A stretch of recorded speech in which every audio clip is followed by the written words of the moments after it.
오늘 캠퍼스 청소년 마라나타워식으로 지금 모임을 하고 있습니다. 오늘 본문은 혹시 매일 성경으로 이렇게 말씀 묵상을 하시는 분들은 아이고 손 들었을 때 예하다. 매일 상경을 하고 있어요. 한 2, 3일 전에 이렇게 함께 나눴던 본문 말씀입니다. 말씀 보면서 이 말씀으로 좀 오늘 같이 나누면 좋겠다라는 생각이 들어서 말씀을 가지고 왔습니다. 엘리야는 이스라엘이 가장 악했을 때, 이스라엘 역사 가운데 가장 악했던 시기, 그러니까 이 끔찍함이 정점에 이르렀을 그 시기에 그러니까 왕으로 하면 아합과 이세벨의 시대입니다. 그 유명한 아합과 이세벨의 시대에 이스라엘에 대하여 사역했던 하나님의 선지자였습니다. 그러니까 엘리야는 언약법 앞에서 지금 이스라엘을 기소하는 역할, 그러니까 검사의 역할, 언약법을 딱 이렇게 들이대면서 이스라엘에 대하여 언약법 앞에서 너희들은 유죄다. 너희는 이 땅에서 살 자격이 없다. 너희는 지금 하나님의 백성으로서의 자격을 잃어버리고 있다. 너희는 언약법 앞에서 유죄다라고 지금 그것을 기소하는 사역을, 그런 사역을 했던 사람이 바로 엘리야입니다. 이런 신학적으로 선지자의 기소하는 사역이라고 이야기합니다. 언약법을 대고 지금 언약 백성 이스라엘에 대하여 너희는 유죄다. 너희는 지금 언약법 앞에 저주에 합당하다라고 하는 사역을 지금 선지자의 기소하는 사역이라고 하는데, 성경 역사에 있어서 이 사역을 시작한 사람이 바로 엘리야예요. 엘리야가 이 사역을 이제 시작을 했던 거예요. 그런데 엘리야는 또한 이런 기소의 사역뿐만 아니라 이스라엘의 큰 기적과 역사로 계속 이스라엘을 부르는 일들을 했다는 것을 우리도 잘 알고 있습니다. 그 유명한 사건이 이스라엘에 3년 반 동안 비가 내리지 않도록 예언을 했고, 또 그 끝에는 갈멜산에서 바알과 아세라의 선지자 850명과 영적인 싸움을 해서 결국 하늘에서 불로 응답하신 하나님으로 말미암아 정말 이 바알과 아세라의 제사장들을 이제 돌 다 쳐서 죽이고, 이스라엘 불로써 응답하신 이가 여호와시다 라고 하여 이스라엘을 다시 여호와의 신앙으로 돌아오도록 계속 불렀던 사람이 엘리야입니다. 그리고 그 끝에는 이제 하나님 앞에 기도하여 오래된 가뭄 끝에 큰 비를 가져오는 사역도 했죠. 그러니까 이 엘리야의 사역이 얼마나 위대했는지를 잘 보여주는 상징적인 사건 중에 하나가, 예수님께서 변화산에서 변화됐을 때 두 사람이 함께 등장했습니다. 그 두 사람이 누구죠? 모세와 엘리야가 등장했던 거죠. 그러니까 내가 엘리야를 보내리니, 그러니까 이 엘리야는 이후에 있을 어떤 선지자들의 전형처럼, 그리고 예수님의 그 사역에 있어서 모세와 엘리야가 등장했을 만큼 이렇게 엘리야의 사역은 어떤 전형적인 사역자로서, 기소하는 사역으로서 그렇게 좀 이렇게 전형으로 등장한 사람이 바로 엘리야였습니다.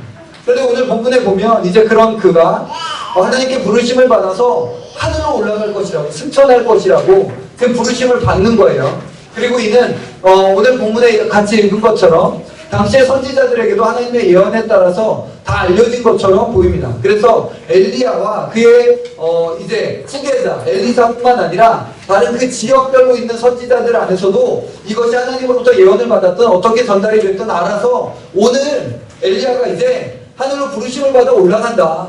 네가 그거 아니야? 라는 말들이 계속 이제 나왔던 거예요. 이런 상황에서 사실 오늘 본문에 보면 여러 복잡한 상황처럼 보이는 일들이 일어나는 것을 보게 됩니다. 그냥 사실 엘리야 이렇게 회오리바람 타고 이렇게 올라가고, 그리고 나서 이렇게 이제 갔구나, 이제 엘리사가 이제 후계자였으니까 엘리사가 사역하면 되지, 그냥 이 정도로 이렇게 가도 될 텐데, 오늘 본문을 보면 그 하루 사이에 여러 곳을 돌아다닙니다. 길갈에서 베델로, 베델에서 여리고로, 여리고에서 이제 요단강으로 그냥 수십 킬로미터를 계속 걸어다닙니다. 수십 킬로미터를 얼마나 다리가 아팠겠어요. 계속 이렇게 걸어다니면서 하나님께서 지금 엘리사에게, 무엇보다도 엘리사에게, 그리고 그 시대에게 하나님께서 지금 주시고 싶은 메시지가 있었던 것이고, 오늘 그것을 함께 나누려고 하는 거예요. 그것을 오늘 말씀의 제목을 바통터치다 이렇게 했습니다. 바통터치라는 제목으로 좀 이 내용을 한번 살펴보려고 하는 겁니다. 지금 하나님은 엘리야를 계속 여러 곳으로 돌리시고, 또 엘리야는 자꾸 그 돌리실 때마다 엘리사에게 거기에 머물러라, 여기 머물러라 라고 하는데, 엘리사는 계속 따라가는 것이죠. 여기 안에 우리가 받아야 될 아주 중요한 메시지가 있어요. 먼저 엘리야가 이렇게 좀 도는 것을 한번 생각해 보셔야 됩니다. 길갈에서 나온 엘리야는 베델로, 베델에서 여리고로, 여리고에서 요단강으로 인도함을 받는데요. 이것이 의미하는 바는, 사실 베델에서 여리고로, 요단강으로 이렇게 인도하는 것은 이스라엘이 가나안 땅을 정복했던 역순의 방향으로 지금 가는 거예요. 그러니까 이 역순의 방향으로 이렇게 돌아가면서 이 기소하는 사역자, 너희들은 지금 유죄다. 너희들은 하나님의 언약법을 어기고 있고 너희들은 이 땅에 자격이 없어서, 사실 신명기에서 보면 복과 하나님의 언약의 말씀을 순종했을 때 복이 쭉 나열되고 저주가 쭉 나열되는데, 그 저주 중에 끝에는 어디가 되냐면 이 땅에서부터 쫓겨나게 될 것이다 라고 말씀하시는 것까지 이미 다 예언되어져 있었습니다. 지금 엘리사의 이 걸음은 마치 이스라엘의 가나안 정복을 무효화하는 듯한 걸음인 거예요. 너희들은 이 땅에 살 자격이 없다. 이것을 지금 보여주고 있는 것이죠. 너희들은 하나님의 언약의 반역자들이다.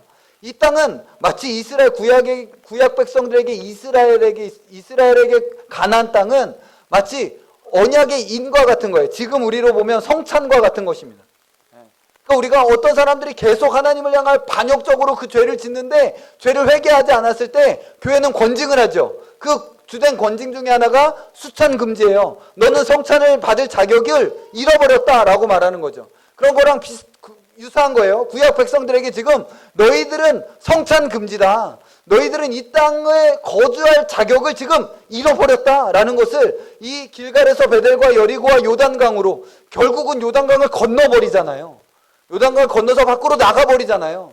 너희들은 이 가나안 땅을 살 자격이 없다 라고 지금 이 기소하는 사역자로서의 엘리야가 그 마지막의 걸음 가운데 계속적으로 이스라엘 땅을 향하여 외치고 있는 거예요. 정신을 차려라. 안 그러면 이 땅의 자격을 잃어버린다. 그리고 이 과정에서 엘리야는 엘리사를 만류합니다. 한편으로는 이 부정적인 사역에 참여하지 말 것에 대한 권고라고도 할 수 있어요. 이 부정적인, 이 무효화하는 이 사역에 대하여 만류하는 것이라고 할 수도 있고, 또 한편으로는 그의 신실함에 대한 테스트라고도 합니다. 여튼 두 가지 의미를 다 같이 다 수용할 수 있을 것 같습니다.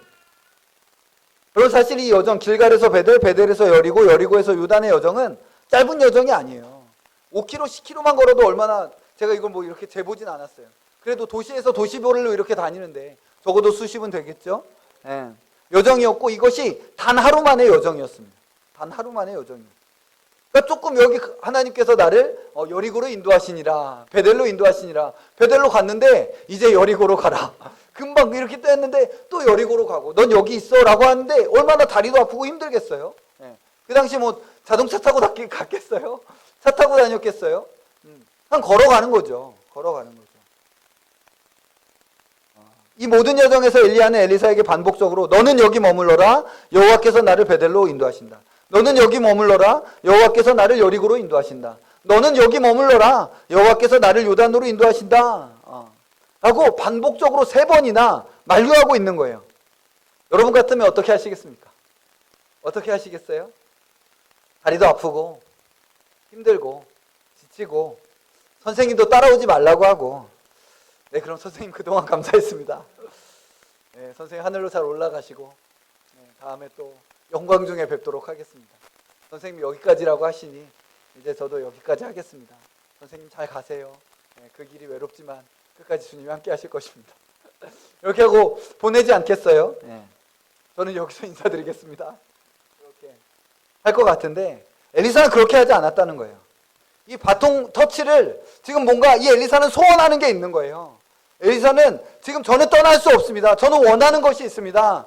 저는 계속 선생님과 같이 가겠습니다. 이렇게 지금 만류할 때마다 3번 똑같은 말이 나오는 거예요. 여호와께서 살아계심과 당신의 영혼이 살아있음을 두고 맹세하노니 내가 당신을 떠나지 아니하겠나이다. 여호와께서 살아계심과 당신의 영혼이 살아있음을 두고 맹세하노니 나는 당신을 떠나지 아니하겠나이다. 나는 당신을 떠나지 아니하겠나이다. 나는 당신을 떠나지 아니하겠나이다. 마치 사사기 시대의 그 룻의 나오미를 향한 고백처럼 그냥 다 배도하고 반역하고 자기를 위하여 떠나가는 이 시대에 룻이 아무 것이 없어도, 아무런 소망이 없어도 나오미를 떠나지 않고 어머니의 하나님이 나의 하나님이 되고 어머니의 백성이 나의 백성이 되리라, 될 것입니다 라고 하여 이 신앙 가운데로 그렇게 들어갔던 것처럼 지금 엘리사는 끝까지 엘리야의 하나님, 그 하나님의 은혜를 나는 원합니다.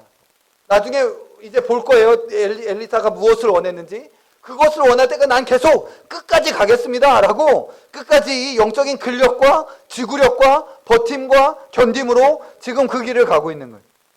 여기서 우리 캠퍼스 청소년 이 다음 세대를 위한 이 메시지 가운데서 특별히 주고 싶은 매우 중요한 주제, 매우 중요한 공과, 매우 중요한 가르침이 여기에 있습니다. 그것은 구속사를 완성하는 이 믿음의 계주에 있어서 믿음의 선배들의 바통을 이어받기 위해서는 다름이 아니라 신실함이 요구된다는 거예요. 충성됨, 영적인 지구력, 끝까지 따라가는 것, 이것이 이 믿음의 바통, 이 계주를 계속 이어가기 위해서 필요하다는 거예요. 영적인 지구력, 따라해 봅시다. 영적인 지구력, 믿음의 신실함.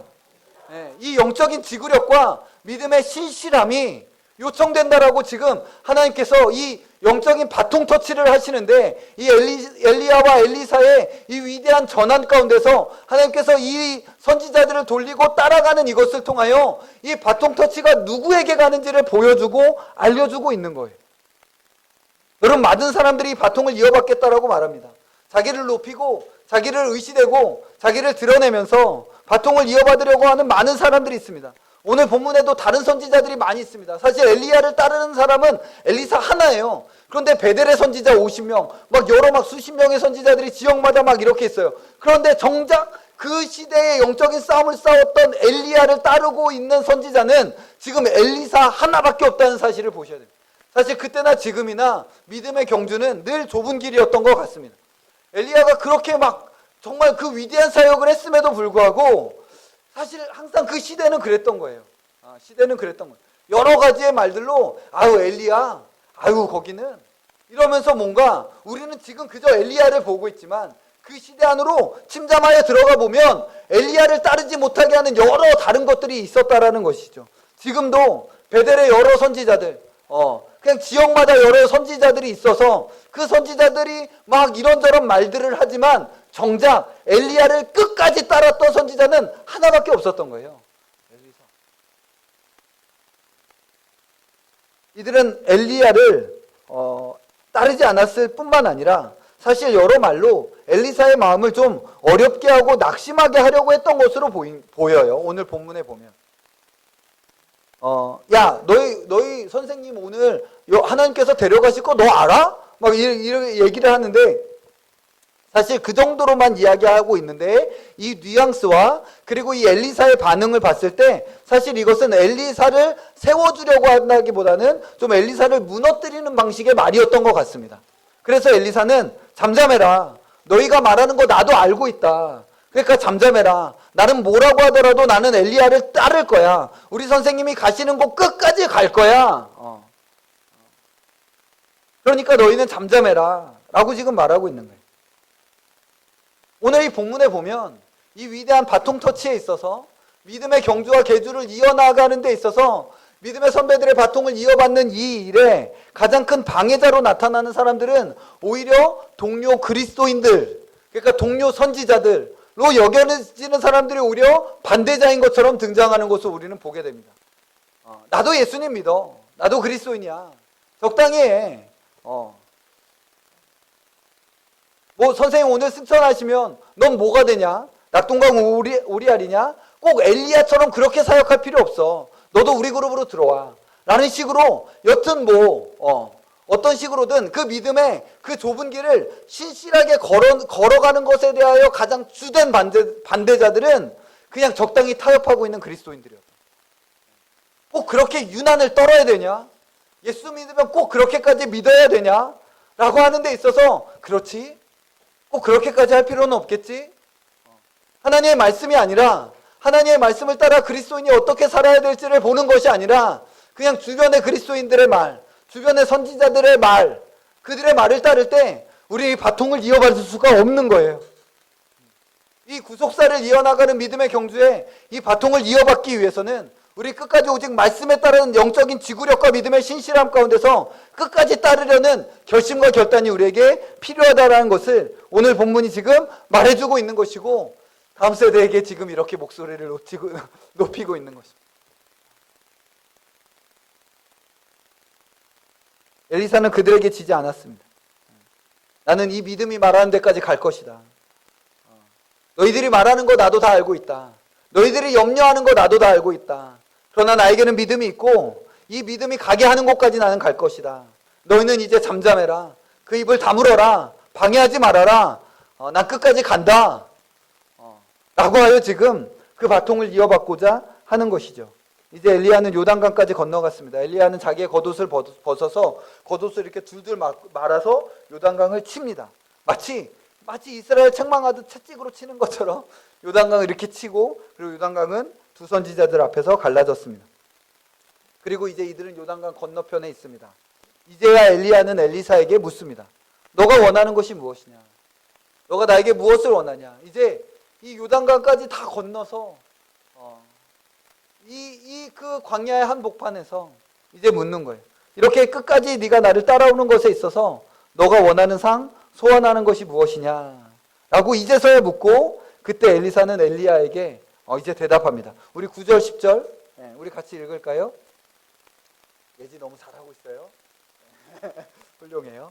9절 10절 우리 같이 읽겠습니다. 시작. 건너매 엘리야가 엘리사에게 이르되 나를 내게 데려감을 당하기 전에 내가 내게 어떻게 할지를 구하라. 엘리사가 이르되 당신의 성령이 하시는 역사가 갑절이나 내게 있게 하소서 하는지라.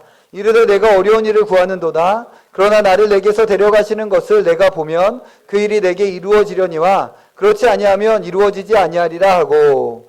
엘리사가 구하는 것이 무엇입니까? 갑절의 영감. 예전에 이제 옛날 개혁 번역으로 갑절의 영감을 원합니다. 엘리야에게 있었던 그 영감에, 그 성령의 역사에 갑절이나 되는 것을 원합니다. 라고. 이에 대한 대부분의 성경 해석은 이제 갑절을 받았던 것은 이제 장자예요. 그러니까 장자로서의 장자권을, 선지자로서의 어떤 장자적 권한을 구하는 것. 그래서 그렇게 사역을 계승할 수 있는 권한, 그 직분을 달라는 것으로 이제 해석해 왔습니다. 그런데 사실 저는 이거보다 더 이것을 포함하여 더 넓은, 여기에 머무르지 않고 더 큰 의미가 있다라는 사실 생각이 들어요. 두 가지 이유가 있는데, 사실 하나는 이미 엘리사는 엘리야의 사역의 계승자로서 이미 엘리사가 사역의 계승자예요. 장자의 권한이 이미 엘리사에게 있었던 것이죠. 따르는 사람은 없었어요. 그리고 또 하나는 엘리야가 이 요청에 대해서 네가 어려운 일을 구하는도다 라고 말하고 있다는 거예요. 이것이 단지 그냥 장자권, 엘리야의 사역을 엘리사가 계승하는 것 정도라면 꼭 이렇게까지 표현을 했을까라는 생각이 좀 있습니다. 저는 그건 너머에 더 이상의 의미가 있다라는 생각이 드는데, 그것은 바로 그냥 단순히 그러니까 엘리야의 기소하는 사역 이상의, 엘리사의 이들에 대하여 이렇게 정죄하고 판단하고 하는 사역 이상의 갑절의 영감이라는 것은 회복하고 살리는 사역. 회복하고 살리는. 그냥 단순히 엘리야는 갈멜산에서 850명하고 싸웠으니까 이제 저는 1700명입니다. 전 갑절이니까 2배입니다. 당연히 이런 것이 아니겠죠. 갑절의 영감의 사역은, 엘리야가 했던 사역은 이스라엘을 기소하고 고소하는 사역이라면, 이제 갑절이라는 말을 통하여 엘리사가 원하는 것은 사실 이스라엘을 회복하고 살리는 사역이라고 할 수 있는 것입니다. 여러분, 엘리사의 나중에 이후의 사역들을 한번 쭉 보세요. 엘리사의 사역은요, 죽은 자를 살리고, 엘리사의 마지막 뼈를 통해서도 사람들이 살아나고 하는 일들. 엘리사는 어떤 회복하고 살리는 사역 가운데서 쓰임받은 사람이라는 것을 보게 됩니다. 그리고 나중에 이제 엘리사가 대표하는, 의미하는 바, 엘리야가 오고, 엘리야는 누굽니까? 구속사의 역사의 시대 가운데 다시 온 엘리야, 세례 요한이죠. 그리고 그 엘리야의 사역을 이어가는 자로서의 예수 그리스도를 통하여 새로 살리시고 회복하시는 시대를 여시는, 그것을 지금 보여주는 것이라고 믿습니다. 살리는 사역, 회복의 사역, 일으키는 사역, 이 사역이 바로 갑절의 영감의 사역이고, 이것이 엘리사가 엘리야에게 요구했던 사역인 것입니다. 그래서 이스라엘의 패역함을 보면서, 이스라엘의 이 악함을 보면서 엘리야는 엘리사에게 네가 어려운 일을 구한다 라고 말하는 거예요. 네가 어려운 일을 구한다. 지금 이스라엘은 이렇게 패역하고 반역하는 백성이기 때문에, 목이 곧은 백성이기 때문에 이들을 향하여 살리고 회복하는 사역을 하는 것이 심히 어려운 사역을 지금 구하는 것이라고 하는 것이죠. 하지만 단서를 답니다. 여호와께서 나를 데려가시는 것을 네가 본다면 그 일이 이루어질 것이고, 만약에 보지 못하면 그 일이 내게 이루어지지 않을 것이다 라고 말하고 있는 것입니다. 한편으로는 하나님의 주권 속에서 이 사역이 허락된다는 것이고, 또 다른 한편으로는 너가 정말 마지막에 그 자리까지 버티고 견뎌야 한다는 것입니다. 그 마지막에. 그때 어떤 일이 일어났습니까? 11절 같이 읽겠습니다. 11절 같이 읽겠습니다. 시작. 두 사람이 길을 가며 말하더니 불수레와 불말들이 두 사람을 갈라놓고 엘리야가 회오리 바람으로 하늘로 올라가더라. 그러니까 우리 옛날 찬송가에 병거 타고 하늘에 올라가던 일을 기억합니다. 뭐 이렇게 해가지고 엘리야가 병거 타고 하늘에 올라간 것처럼 오해를 하는 일이 많이 있지만, 불병거와 불말은 두 사람을 갈라놓은 거예요. 두 사람이 같이 길을 걸어가고 있는데 하늘로부터 불병거와 불말이 막 따닥 하면서 와가지고 두 사람이 이렇게 갈라진 거예요. 두 사람이 갈라졌고, 그리고 엘리야는 회오리 바람을 타고 올라간 겁니다. 네. 성경이 지금 그렇게 얘기하고 있는 거예요. 병거 타고 하늘에 올라간 건 아닙니다. 네. 그래서 아마 그 찬송가 가사도 좀 바뀐 걸로 제가 알고 있는데, 네, 그럴 겁니다. 여튼 그렇게 선지자는 하늘로 올라갔고, 중요한 것은 엘리사가 그것을 보았던 거예요. 엘리사는 끝까지 그 선생님을 따른 거예요. 그 믿음의 그 길을 따른 거예요. 그리고 하늘에서부터 바통이 떨어졌습니다. 바통을 터치할 수 있게 해주신 거죠. 엘리사는 그 바통을 집었습니다. 그 바통은 무엇입니까? 바로 엘리야의 겉옷인 거죠. 떨어지는 그 겉옷에 그 바통을 집은 거예요. 그러면서 이제 엘리사는 자신의 겉옷을 찢고, 왜냐하면 엘리야가 이제 하늘로 올라갔으니까 이 사역을, 이 엘리야의 이 이스라엘을 향한 이 위대한 사역이 끝난 것에 대하여 애통하는 것이죠. 자신의 겉옷을 찢고 선생님의 겉옷을 취하는 것입니다. 그리고 이제 다시 그는 요단강 앞에 서요. 그리고 엘리야의 겉옷을 가진 엘리사는 그 겉옷을 들어서 요단강을 치고, 이제 아까는 둘이 같이 나왔지만 이제 홀로 그 요단강을 건너 들어가는 거예요. 이게 뭡니까? 이제 다시 이 땅은 정복된다. 이제 다시 이 땅은 정복된다. 회복의 사역은 시작된다. 하나님의 유업은, 하나님의 나라는 계속 전진한다. 무너지지 않는다. 이 바통을 이어받은 사람은 하나님의 나라는 망하지 않는다. 하나님의 나라는 계속된다. 라고 하는 그 회복의 사역, 갑절의 영감의 사역을 이제 다시 한번 시작하는 것이죠. 엘리사는 엘리야가 걸었던 그 걸음을 반대로 걷습니다. 먼저 그는 요단강을 건너서 이제 여리고로 들어갑니다. 이 여리고에서 엘리사가 한 일은 무엇입니까? 사실 오늘 우리가 읽지 않았는데요. 오늘 그 뒤까지 쭉 봐야 돼요. 우리 적지 않았겠죠? 우리 열왕기하 2장 19절로 22절, 우리 괜찮으시면 성경을 찾으셔서 열왕기하 2장 19절로 22절을 보면 엘리사가 여리고에서 무슨 일을 했는지를 알게 됩니다.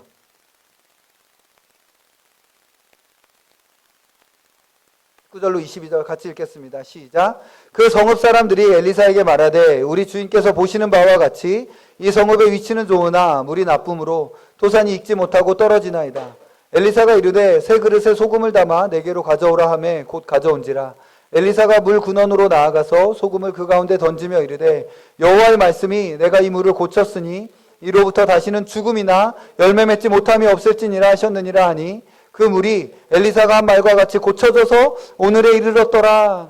이 여리고의 이스라엘 백성이 처음에 여리고를 점령했을 때 여리고는 그냥 하나님 앞에 온전히 드려지는, 그냥 아예 불타서 그렇게 아무것도 취해지지 못하는, 그렇게 하나님 앞에 드려진 아주 진멸되는 그 심판의 도시였습니다. 그런데 이제 다시 이 엘리야의 겉옷을 입고 다시 이 새로운 정복으로 들어갔을 때 엘리사가 여리고에 한 일은 무엇이냐면 고치고 회복하고 살리는 일이었던 거예요.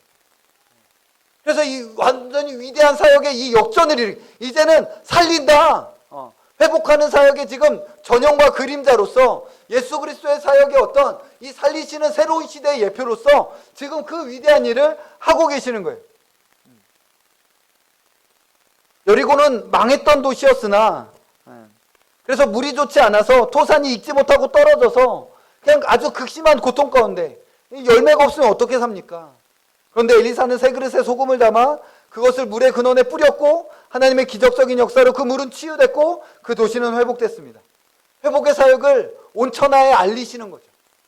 온 천하에 알리시는 거죠. 그러나 또한 엘리사의 사역은 일방적인 회복 사역만은 아니었다라는 것을 또 보게 됩니다. 회복을 위한 심판이 필요하다는 것이죠. 이것은 베델에서 일어났습니다. 우리 그 다음 절 23절부터 25절 같이 읽겠습니다. 시작. 엘리사가 거기서 베델로 올라가더니 그가 길에서 올라갈 때에 작은 아이들이 성읍에서 나와 그를 조롱하여 이르되 대머리에 올라가라 대머리에 올라가라 하는지라. 엘리사가 뒤로 돌이켜 그들을 보고 여호와 이름으로 저주하매 곧 수풀에서 암곰 둘이 나와서 아이들 중에 42명을 찢었더라. 엘리사가 거기서부터 갈멜산으로 가고 거기서 사마리아로 돌아왔더라. 엘리사가 베델로 올라갈 때에 지금 찢어 죽인 아이들만, 그 아이들 중에 42명을 찢었더라 라고 이야기하니까 그거보다 훨씬 더 많은 아이들이 10대의 아이들이었을 겁니다. 여기 10대 아이들. 그러니까 마치 이 10대들이 무리들을 지어서 불량배의 어떤 그런 일들을 하는 마치 조직같이 마치 그렇게 했던 무리였던 것으로, 조직적인 무리였던 것으로 보여요. 그러니까 찢어 죽인 것만 42명이다라는 것은 훨씬 더 많은 이들이 지금 이 선지자를 위협하고 있는 겁니다. 대머리에 올라가라, 대머리에 올라가라. 이것은 아마 뭐 그냥 자연적으로 대머리였을 수도 있겠지만 엘리야가 죽고 어떤 서원을 위하여 머리를 밀었다라고 이렇게 해석하는 경우들도 있습니다. 어떻든지 간에 지금 그 선지자를 향해서 이 올라가라 올라가라 이야기하는 것은 네 선생이 하늘로 올라갔다며, 승천했다며, 그냥 너도 올라가 버려라, 너도 올라가라, 이렇게 지금 선지자를 조롱하고 있는 거예요. 악하게. 이때 선지자는 이들을 향해 신적인 저주와 심판을 선포했고 하나님은 그 저주를 들으셔서 암곰 둘을 보내시고 42명의 아이들을 죽이도록 하신 것입니다. 심판의 도시라고 여겨졌던 여리고는 되살아났어요. 여러분, 이 여리고가 어떤 일이 일어났는지 이 성경을 조금 이렇게 개념을 아시면 아합과 이세벨의 시대에 여리고가 어떤 일이 일어났는지 아십니까? 여리고가 여호수아 때 망했을 때 이 여리고의 기초를 세운 자는 장자가 죽고 여리고의 마지막 성문을 다는 자는 그 막내 아들이 죽으리라 라고 했는데, 이 아합과 이세벨의 시대에 아합 때까지는 이 여호수아의 이 저주 선언에 대하여 이 두려워했기 때문에 여리고가 건설되지 않았어요. 근데 아합과 이세벨의 시대에 다시 이 여리고가 건설된 거예요. 그래서 그 기초를 낳은 자는 기초를 낳을 때 장자가 죽었고 이 도시를 세운 사람이 마지막으로 성문을 닫을 때는 막내 아들이 죽었다라는 것이 이제 왕들의 기록에 적혀져 있습니다. 그런 곳이 바로 이 여리고예요. 저주받은 도시, 세워지지 말아야 했는데 세워진 도시. 그런데 그 도시에 대하여 이 망한 도시, 이 패역함으로 말미암아 오히려 아합과 이세벨의 시대의 패역의 증거로서 세워진 이 패역한 도시에 대하여 하나님은 자비와 긍휼을 베푸셨고 이 도시를 새롭게 살리신 거예요. 그런데 오히려 베델은 무슨 뜻입니까? 이 베델의 선지자들, 베델이라는 이름의 뜻이 뭐예요? 집이란 뜻입니다. 하나님이란 뜻입니다. 하나님의 집이다 라고 이야기하는 뭔가 이 거룩한 곳이다라고 여겨지는 이 베델에서는 오히려 선지자를 조롱하고 모욕했고 거기서는 심판이 선포돼서 42명의 아이들이 죽임을 당하는 일들이 일어났던 거예요. 결국 이것이 무엇으로 지금 이렇게 쭉 나눠지냐면 선지자로 대표된 하나님의 말씀 앞에 어떻게 반응할 것이냐.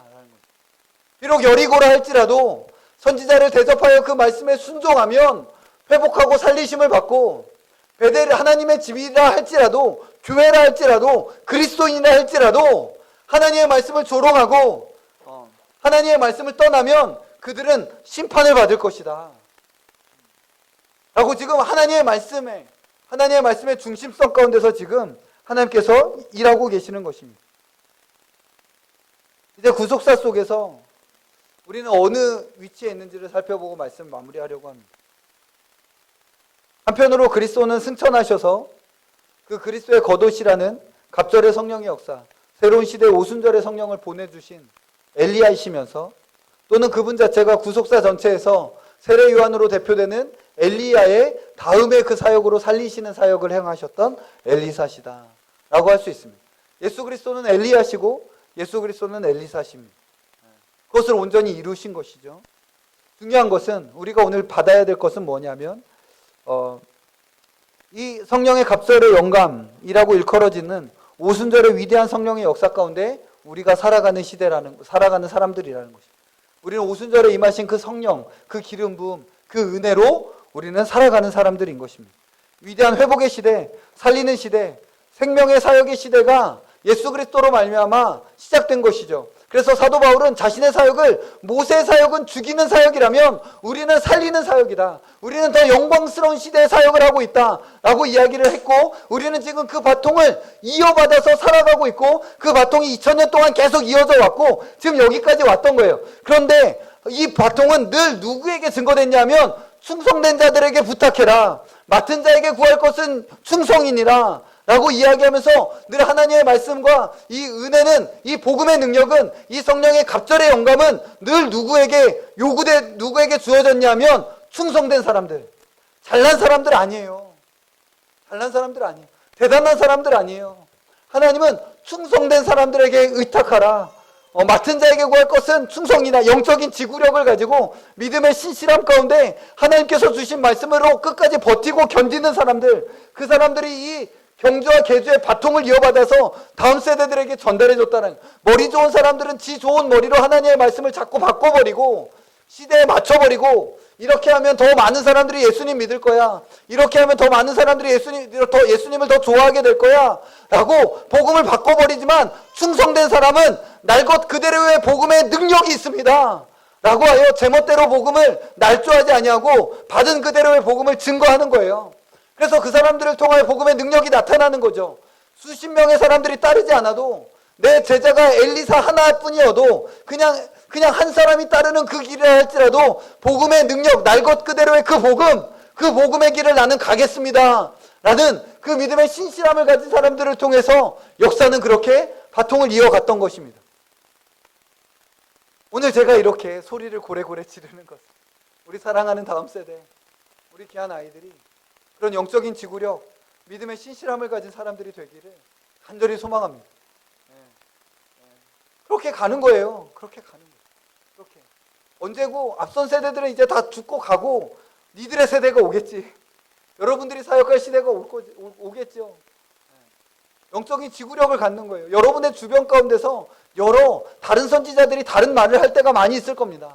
이게 좋아, 이게 좋아, 저게 좋아, 이렇게 하는 게 좋아 라는 말들에 잠잠해라, 나도 안다 라고 하고, 그러나 나는 이 길을 가겠다 라고 그 길을 선택하는 것이죠. 우리에게 요구되는 하나님의 나라는 2000년 동안 계속 확장되어져 왔습니다. 의의 비가 소나기처럼 내려지듯이 지금도요, 하나님의 나라가 지고 있는 것처럼 생각되는 것은 여러분 착시현상입니다. 늘 믿음의 사람들은 적은 무리여 두려워하지 말라. 아버지께서 그 나라를 너희에게 유업으로 주시기를 기뻐하시느니라. 사실 그 지역 안에서는 늘 적은 무리인데 전체 하나님의 큰 그림에서 보면 하나님의 나라는 늘 승리해 왔어요. 계속 지금도 하나님의 나라는 승리하고 있고, 지금 열방 구석구석 가운데서 수많은 사람들이 하늘에서 내리는 의의 비를 맞으며 의롭게 되어서 하나님을 믿고 있는 일들이 세계적으로 계속 일어나고 있는 시대에 우리는 살고 있어요. 우리가 이기고 있습니다. 우리는 승리자예요. 쫄 필요 없어요. 계속 근데 이 길을 가는 거예요. 주님, 이 엘리사의 마음을 가지고 떠나지 않겠습니다. 저는 절대로 떠나지 않겠습니다. 끝까지 가겠습니다. 이 길 외에 다른 길은 없습니다 라고 하나님께서 믿음 주신 그대로, 그 믿음으로 그냥 그 걸음을 걷는 것이죠. 말씀을 이제 마무리하겠습니다. 끝까지 어린 양을 따를 준비가 우리에게 되어져 있습니까? 끝까지 어린 양을 따르는 것. 다른 선지자들, 동료 그리스도인들조차도 그렇게까지 할 필요 없어. 뭘 그렇게까지 하니라고 할 때에, 아니다, 나는 끝까지 이 길을 갈 것이고 주께서 받으시기에 합당한 그 충성을 주님께 드릴 것이다. 내 생명을 관제로 주께 쏟아 부을 것이다. 오 주님 영광 받으소서 라고 충성된 자의 그 고백이, 그 마음이 우리에게 있습니까? 주님은 그런 사람들을 찾으십니다. 주님은 이 고백을 위해서, 이 고백을 받으시기 위해서 우리의 삶을 돌리시는 거예요. 우리의 삶을 베델에서 여리고로 요단으로 돌리시면서 이 충성의 마음을 빚어내시고, 그리고 요단강을 건넌 어느 날 그 갑절의 영감의 겉옷을 우리에게 입혀주시고, 그것으로 새로운 회복의 사역, 살리는 사역, 저주받았다라고 유명한 그 도시의 생명과 회복을 선포하는 사역을 우리에게 맡기시는 것이죠. 그래서 우리를 부르십니다. 우리 청년 대학생들과 청소년들을 부르십니다. 주께서 이 엘리사의 믿음과 마음, 영적인 지구력과 믿음의 신실함을 우리에게 주셔서 구속사를 이루시는 이 하나님의 위대한 사역에 동참하는 우리 세대가 되었으면 정말 좋겠습니다.